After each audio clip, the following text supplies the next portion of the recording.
La pluie tombait sans relâche, martelant les pavés crasseux de la ruelle. Chaque goutte explosait en un minuscule geyser de brume.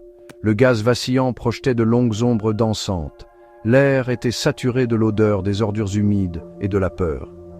Ce n'était pas un endroit pour les âmes sensibles. Le coutelier se tenait immobile. Son crâne chauve luisait dans la faible lumière. Ses yeux, deux braises ardentes, scrutèrent la ruelle. Son vieux tablier de cuir, taché par le souvenir d'innombrables rencontres, craquait doucement.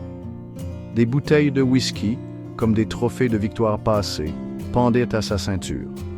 Autour de lui, un cercle de couteaux de cuisine étincelants était planté dans les pavés.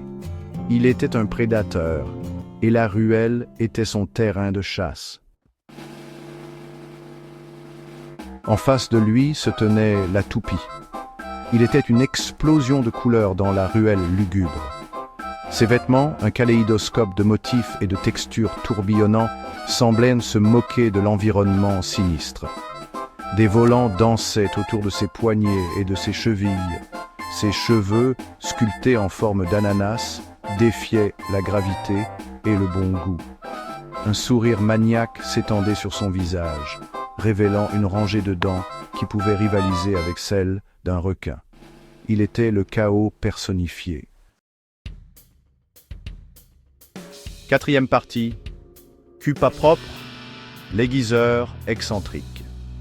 Derrière eux, Cul pas propre était accroupi au ras du sol.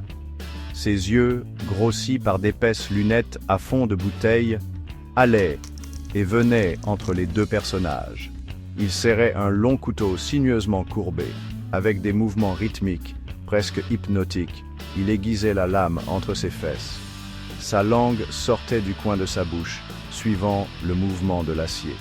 Il formait un tableau bizarre, une grotesque parodie de concentration. L'air crépitait de tension. La pluie semblait tomber plus fort, poussée par le poids de la confrontation imminente. Le coutelier tendit la main, la passant au-dessus de la poignée de l'un de ses couteaux. La toupie bougea, une lueur dangereuse dans les yeux. Le seul bruit était le grattement rythmique du couteau de Cul pas propre et le martèlement de la pluie. La tempête était sur le point d'éclater.